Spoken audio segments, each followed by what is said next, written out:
I forgot to mention, this is a piece of green box elder or Manitoba maple here in Ontario, Canada.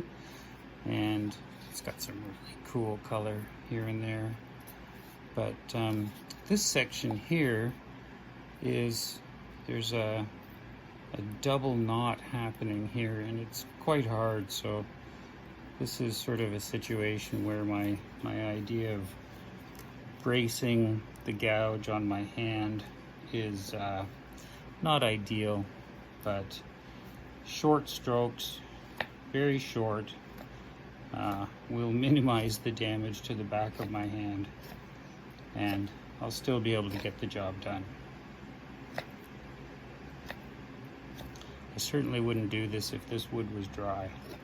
That would be too difficult, too hard on the back of my hand. But for wet wood and a nice sharp chisel, or a sharp gouge I should say, it's going quite nicely. And in general, this box elder or Manitoba maple is quite soft when it's wet.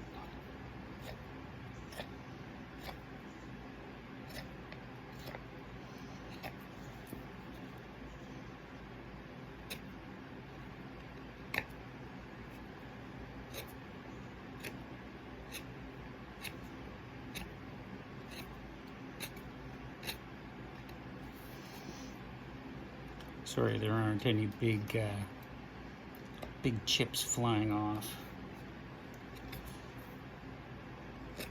For that, I'll have to post a video of me working wet wood on my lathe. That's crazy. All right, have fun. Cheers.